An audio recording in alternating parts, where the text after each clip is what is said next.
Quite a crowd here tonight. Thank you all for having me up. Thank you, Nick. Thank you, Tony. It's great to be here. Couldn't get the remote mouse going, so nobody in the room who knows how to use a computer. I like being attached. It's good to have the wire here. It's a little fashioned. So my name is Tom Kodoros. I'm up from Dolby, New York, and I am the senior manager of content services. So we oversee the post-production support for Dolby films, broadcast, pretty much anywhere where professional technologies or Dolby technologies are utilized. We're the ones that help in that area.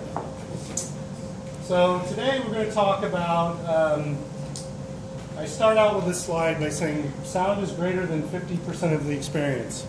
And this is a comment that's made by a lot of film directors and filmmakers. Some actually believe that it's more than that. Sound is a huge part of the overall experience with picture.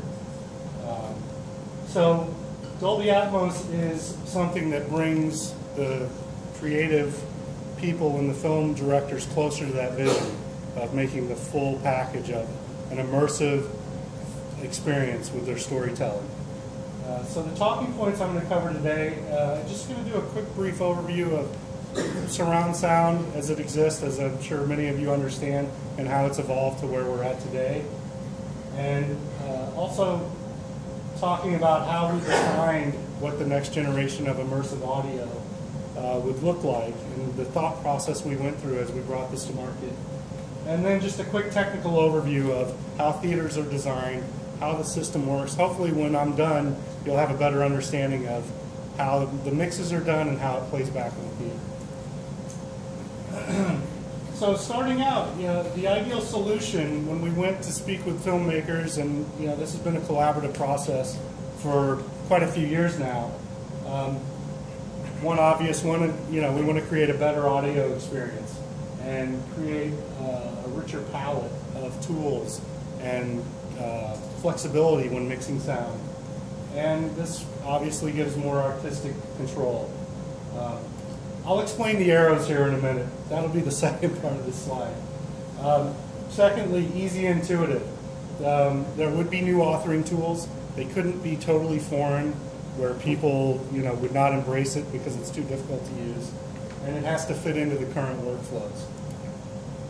The third important is simplified distribution. It can't be dual inventory or some difficult way of getting this content into the theaters.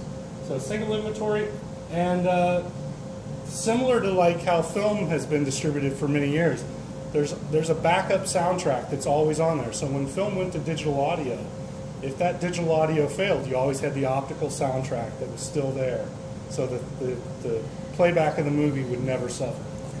So the same idea with this new audio.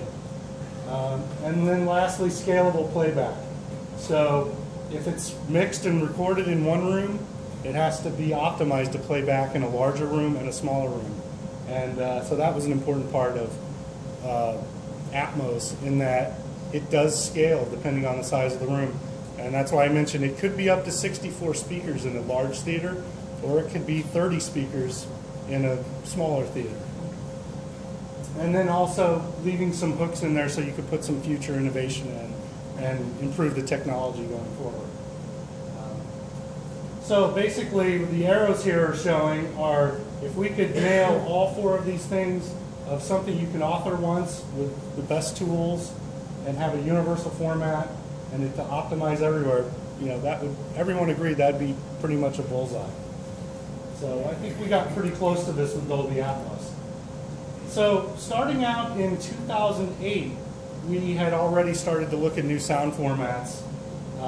What's next? What's after 5.1? So we were doing a lot of different things. We had theaters set up with 11.1, which was, I can't remember exactly the speaker layout, but the point was it was a fixed number of channels. I think we might have added a left extra, right extra speaker, some height channels. There were additional speakers in the rear, and basically we were moving to a point of we could finally demonstrate height in sound, so not all sounds coming from the same plane. There were now channels that were up higher and elevation in the room.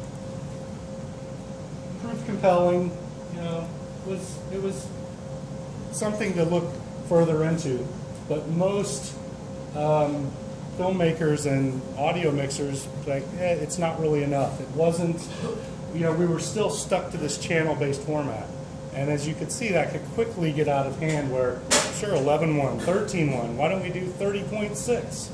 You know, it just, there were diminishing returns, and we quickly realized there has to be a new approach for sound mixing where you're not fixed to a fixed number of channels. And at the time, these early demos, we've also realized there were no authoring tools that dealt with high channels because nothing had been mixed up. So we did realize authoring as well had to be, the tools had to be very well designed.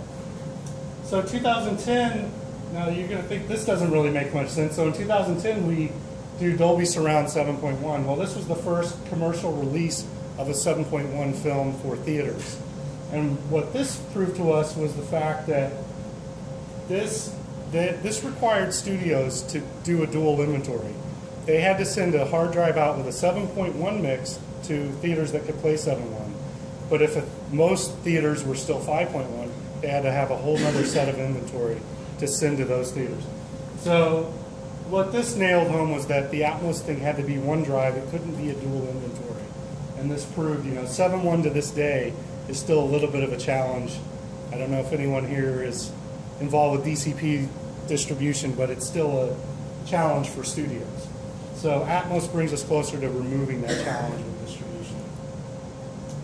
And 2011 is when we started really nailing down the Atmos concept, and 2012 it was unveiled at CinemaCon in Vegas. And by June of 2012, we had our first Atmos title in theaters. It was a limited, I think we had, 20 or 30 theaters, but we had Atmos running in a select few theaters for Disney's Brave, which was the first Atmos title. So let's talk quickly about, how is Atmos audio created? So when a film is mixed, it's pretty simple in terms of you still have channel-based beds that are fixed channels. So you can still start mixing your film in 7.1 or 5.1.